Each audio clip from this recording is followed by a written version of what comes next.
Welcome back to my Views and News evening update for you on the war in Sudan. Four important developments. Firstly, we know that at 6 p.m. local time, ceasefire was due to end, which was announced at 6 p.m. On Tuesday. Though the ceasefire could not be completely implemented. But now reportedly ceasefire has been extended. Details for you. Secondly, large-scale displacements of Sudanese civilians from Khartoum, capital city, are being reported. And thirdly, evacuations are not being carried out by European countries of their citizens from Khartoum. Americans have no plan to evacuate their citizens. Germany has suspended its plans. What does it mean? Does it mean that the situation is progressing towards de-escalation? Fourthly, rapid support forces assured Egypt once again today in a statement about 27 Egyptian soldiers who were taken prisoner by rapid support forces around 2 to 3 days ago from Marway Air Force Base. And lastly, a video for you showing the massive mobilization of Sudanese army personnel and allied militias towards capital Khartoum. Firstly, viewers, on Tuesday, third ceasefire was announced by the parties to Sudanese war.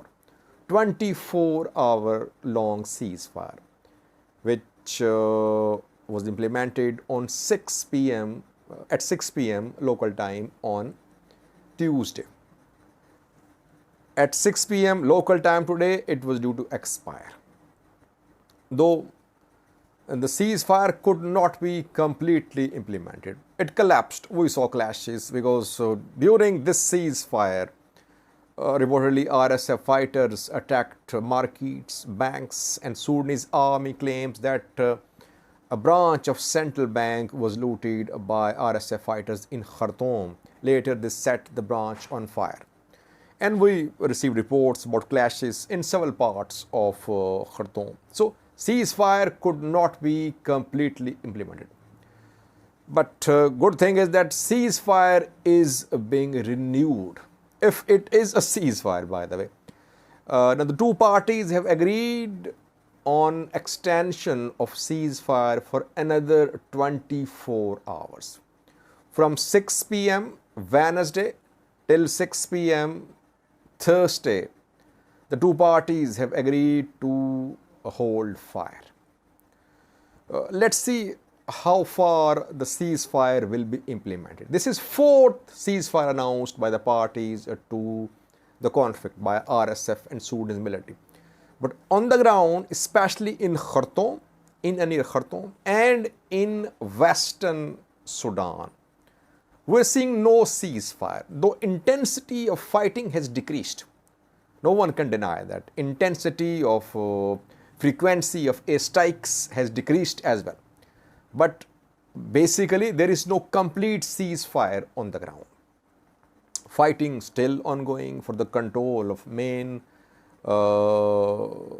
places. And today, Sudanese military confirmed that RSF was in control of entrance to ministries' buildings. That RSF fighters attacked diplomatic missions. It means they were there.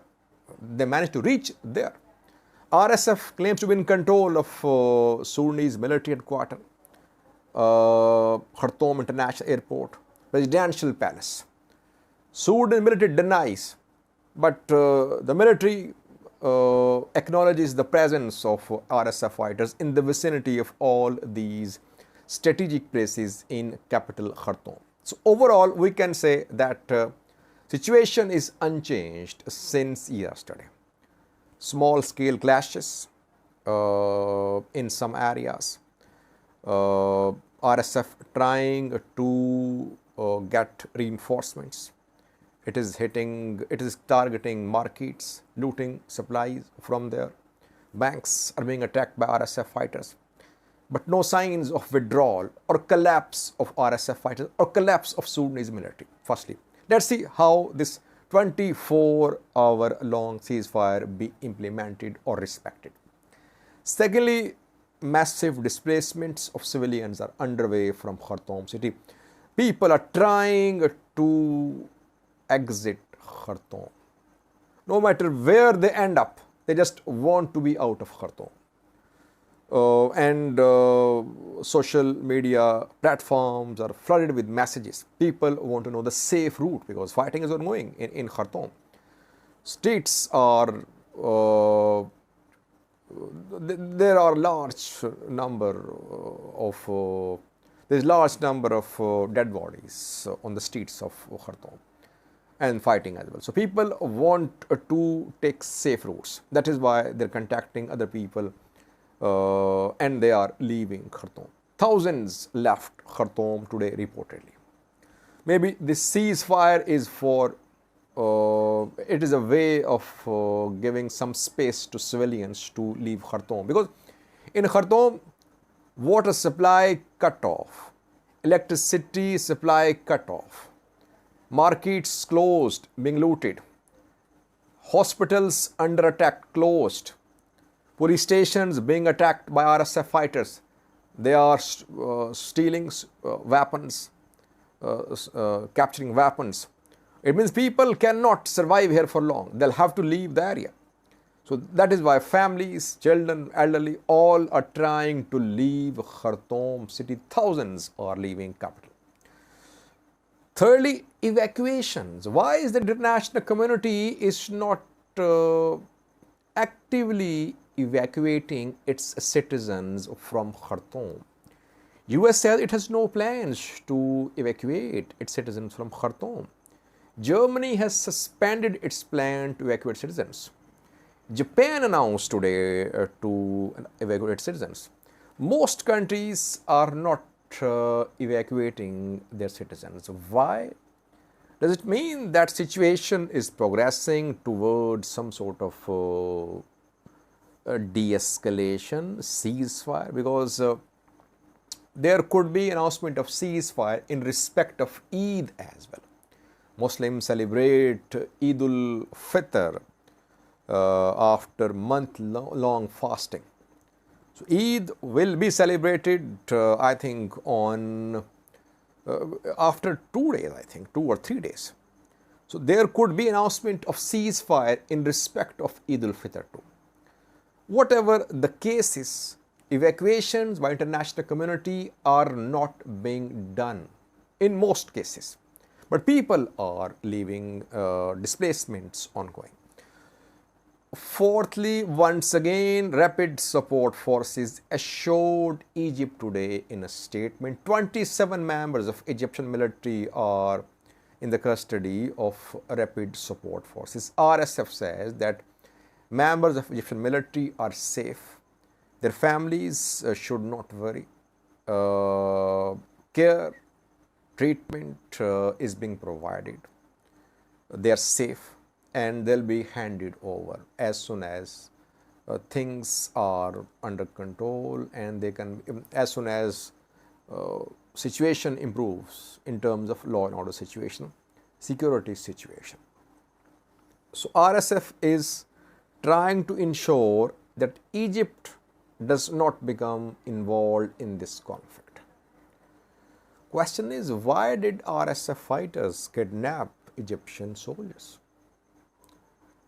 If there was no intention in terms of putting pressure upon Egypt, RSF fighters shouldn't have kidnapped the Egyptian soldiers from Marway Air Force Base. It means RSF fighters, RSF has something in mind.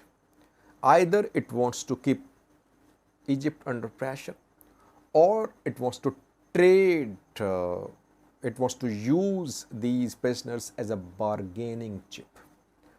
Whatever the case is, so far RSF has not handed over these prisoners to Egypt. The prisoners could be handed over to International Red Cross or some other international humanitarian organizations. But aid organizations, they have limited access to Khartoum. So no one clearly knows where these Egyptian soldiers are at this point of time. Lastly, a video clip for you from Sudan. From outside Khartoum, reportedly, large number of militia fighters who are a part of Sudanese military can be seen heading towards Khartoum. Members of Sudanese military can also be seen. This is what is happening. Both sides are trying to get as many reinforcements as possible. Khartoum is the battleground. If there is no de-escalation, we're going to see deadly war in Khartoum city, because reinforcements of both parties are trying to reach Khartoum city. Sudanese army, pro-Sudanese army news outlets claim that Khartoum has been surrounded by Sudanese army, and RSF fighters will not be allowed to leave Khartoum. RSF is not trying to leave Khartoum. It wants to be there.